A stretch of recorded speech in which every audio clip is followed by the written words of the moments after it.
You know, we're in a new social media era. A lot of people are changing their whole notion of how to acquire new customers because of the social media landscape. A lot of people are still in that kind of, what does it really mean? A lot of people are in denial. A lot of people are cynical or skeptical about the impact of the whole thing. Thanks for joining me here on WOWBIZ Weekly and WOWBIZTV.com. I'm Lynn Hinderaker. It's a pleasure to have you, and it's a pleasure to introduce you to my third guest today on our show. His name is Andy Greenberg. A lot of you know him already. He's been a veteran of WOWBIZ. He's been on our show a number of times. And of course, he's a speaker, talks a lot about sales, talks a lot about customer service. So we're going to hone in on this very interesting transitional point in the whole issue of sales. And we're going to focus especially on the young folks in our audience here from the Creighton School of Business. The Creighton School of Business. Are we here? Are we here? Love it. As to whether or not sales is really a career that you want to get into as we look forward into the next 10, 20 years. So please welcome my good friend, Mr. Andy Greenberg, ladies and gentlemen. Here he comes. Lynn, hey. How are you? Good, bud. Good. Lynn, I have a challenge for you. You have a challenge for me? Here, buy this pen. What's it worth? I can't answer the question because I'm selling to you on social media, so we're not talking. Ah, okay. So right. I want you to buy this pen. That's all I want you to do. Okay. Well, we'll get. How about we get back to that? Sure. All right, we'll get back to it, but let's keep it as a prop. But go ahead. Let's utilize it as a conversational thread. Yes. All right. We could analyze the dimensions or the attributes of the pen. Yeah, but I can't talk to you. No, you can. You're going to hear my posting, right? No, and you're going to get back and you're going to say, I really think that was a very insightful comment and description. All right. Go ahead. So here we go.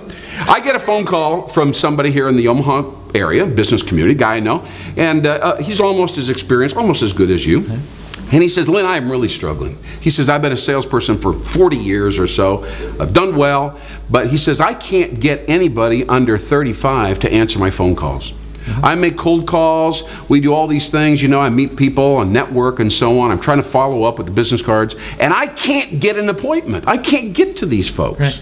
Right. It's a problem with everybody, but the younger you get, the more difficult it becomes. Yes. And my comment to him was, well, you know, here's what you need to do. You need to start thinking yourself as a salesperson and start thinking of yourself as a publisher. Right. Okay? You need to start posting comments that would be relevant and educational to these people, so that you achieve some degree of reputation or credibility with them. Right. And you need to do that every day. LinkedIn, Facebook, all these different social media sites.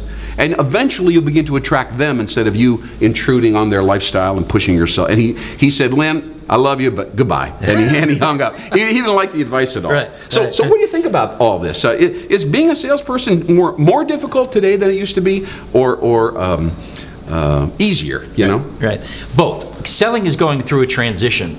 One of the most important things about selling is who is your customer and what hot buttons do they have. So your particular person is probably doing something wrong. When he's leaving a message, it's probably very long and lengthy. Now, when you want a 35-year-old or under to return your phone call, keep it short, keep it to the point, but always put a little bit of intrigue in it. Leave something out so that they actually have a reason to call you back. Raise that curiosity level. Give them an opportunity to learn something that they didn't know before you called. Now, what if they're extremely skeptical? People say, that's some guy who's trying to pitch me. I'm not going to talk to him. Well, everybody's skeptical. They're no different than anybody else. But isn't that level of skepticism increasing as you work with younger people, younger buyers, purchasing committee, and so on? Do you see a greater degree of resistance? No, I don't. I actually don't. I see the same level of resistance, because if I didn't think that way, then I would never know when I leave a message for someone what their level of skepticism is. So I've always got to believe it is at the highest level. But then we have to analyze, what is skepticism? So what do you think it is? And the audience, that's something that is important to you. Your answer might be different than theirs. So we need to understand why people are skeptics.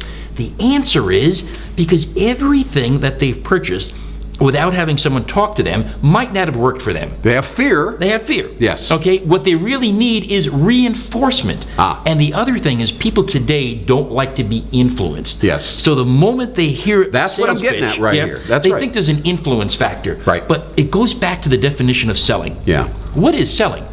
something you probably look in your textbooks, but from your viewpoint, and you and I have been in sales, what's the definition of sales? Well, fundamentally, it would say matching somebody's needs with your product. Okay. That would be one thing. Right. I would say another thing is persuasion by linking your product to their view of the world rather than trying to change their view of the world. All right, all right. There's my piece of the word insight persuasion is there, but try this on for size. All right. Selling is giving somebody new information that they've never had before. Yes. That allows them to make a decision to better their life or their business. Yes. And at the end, they're thankful that you contacted them. Are people more receptive to new information today than they used to be? That's absolutely correct. Because Yes. today we're in the new information age. Yes. And that's what people want. They want information that they've never had before. They don't want repetitiveness. So your person is probably giving them the repetition that they've always had. Playing the which numbers. creates Playing the numbers. skepticism. That's right. That's but if right. you give them new information that they've never had before, Yes. and all of a sudden they think they're unique because they know something somebody else doesn't, Yeah. you know what? They're going to return that phone call. Yeah, I think that's the takeaway right here, Andy Yes. Greenberg, is linking your product or the client that you're calling on, the prospect, to a trend.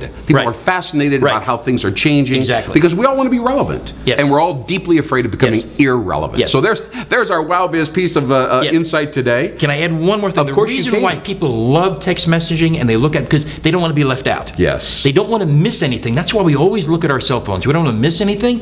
And the other thing we don't want to miss is new information. That's right. And that's where sales comes in. That's where that message that your person should give on that phone. Something new that they've never heard before. Doesn't that relate back to WOWBIZ Weekly right here? That's right. I would say that's probably, you just defined our value proposition right here at WOWBIZ Weekly. All right, ladies and gentlemen, Andy Greenberg, always sharing good stuff. Thanks for joining us right here. My name's Lynn Hinderaker. We'll see you next time. Thanks again.